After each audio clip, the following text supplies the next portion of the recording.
Anthony Lebos, vous êtes avec nous, bonsoir, du service politique, parce qu'on a appris que le Premier ministre avait été opéré aujourd'hui. Enfin, il a été opéré dans le week-end, mais on l'a pris aujourd'hui. Oui, absolument. Communication du médecin du Premier ministre qui nous est parvenu il y a une demi-heure maintenant. Voici ce que dit le communiqué. Le Premier ministre a été opéré ce week-end d'une lésion cervicale dont les résultats de l'analyse seront connus d'ici quelques semaines. Tout s'est très bien passé, écrit le médecin de Michel Barnier. Le communiqué poursuit. Il a repris normalement son travail aujourd'hui à l'hôtel de Matignon et recommencera ses activités publiques avec le Conseil des ministres ce jeudi 31 octobre. Est-ce que ça veut dire quand même que son agenda est bouleversé d'ici jeudi alors? Alors oui, puisque demain il y a les questions au gouvernement à l'Assemblée nationale, mercredi il y a les questions au gouvernement au Sénat. Si on en croit effectivement ce communiqué de presse, Michel Barnier n'assistera donc pas aux questions au gouvernement dans ces deux assemblées. Ce qui est à noter aussi, c'est la transparence qui a été choisie par Matignon, qui a décidé de communiquer sur l'état de santé du Premier ministre et sur cette opération donc qui s'est produite ce week-end. On va en parler avec le docteur Jérôme Marty qui est avec nous. Bonsoir docteur. Opération d'une lésion cervicale, ça peut vouloir dire quoi? Qu'est-ce que ça signifie? Comment se passe l'intervention? Et pourquoi est-ce qu'elle est nécessaire? D'abord, on sait très très peu de choses. Vous me dites lésion cervicale. Est-ce que c'est de l'os? Est-ce que c'est du tissu mou? Manifestement, on nous dit que les analyses seront connues dans quelques semaines ou quelques jours ou quelques semaines. Ça veut dire qu'il y a ce que l'on appelle une anatomopathologie, c'est-à-dire qu'on va étudier les cellules de ce que l'on a enlevé de façon à voir quelle est la nature tissulaire de la partie que l'on a enlevée. Est-ce que c'est bénin, est-ce que c'est malin, etc. C'est très très difficile de se prononcer, on peut pas du tout se prononcer. Ce que l'on sait, c'est que le Premier ministre va reprendre son activité assez vite, donc on n'est pas sur une opération importante ou délabrante.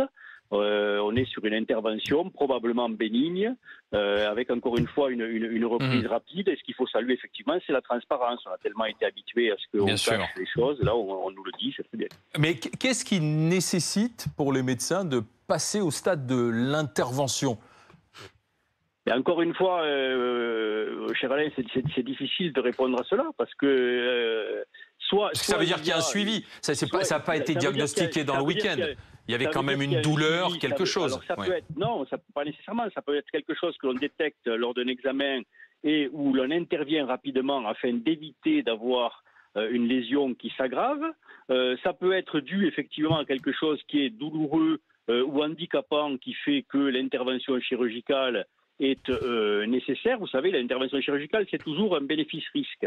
Donc, il faut que le bénéfice soit supérieur au risque. À partir de là, une fois que cela est mesuré, on fait l'intervention et puis on analyse de façon à ensuite mettre en place un traitement, ou pas d'ailleurs, en fonction de ce que l'on va trouver. Mais ça se fait en ambulatoire, donc, maintenant, c'est ça, quasiment. Là, c'est manifestement, oui, de l'ambulatoire. Mais ça nécessite un peu de repos. Vous dire sans avoir les éléments du dossier, sans avoir plus d'éléments que intervention cervicale, c'est extrêmement difficile de vous dire ce dont il s'agit. Tout ce que l'on peut dire, c'est que le Premier ministre prend son activité rapidement, donc manifestement, on est devant quelque chose qui permet cette reprise, donc qui n'est pas une grosse opération, et ensuite on en saura plus puisqu'ils sont manifestement transparents.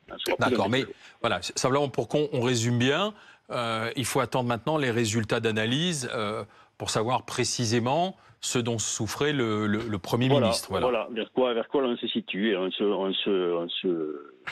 N'oublions pas quand même de dire que Premier ministre ou Kidam, il y a quelque chose qui s'appelle le secret médical. Et donc, c'est le secret médical, seul le patient peut en délivrer le médecin. Donc, ça veut dire que si le Premier ministre accepte que l'on dise ce qu'il a, à ce moment-là, on saura ce qu'il a. Mais si le Premier ministre ne veut pas que ça se sache, il est tout à fait normal d'ailleurs. C'est évident, mais docteur, à partir du moment où le patient est le Premier ministre et qu'il décide lui-même par ses services de dire « j'ai été opéré dans le week-end », il y a quand même une volonté de transparence. Il y aura sûrement un suivi. Donc, voilà. Encore une fois, on n'est plus dans les années 80, quoi, donc c'est très bien. D'accord. Merci docteur Marty. Merci d'avoir été avec nous pour ces précisions. Donc reprise du travail pour le chef du gouvernement. Ce jeudi 31 octobre pour le Conseil des ministres. Merci Anthony Lebos.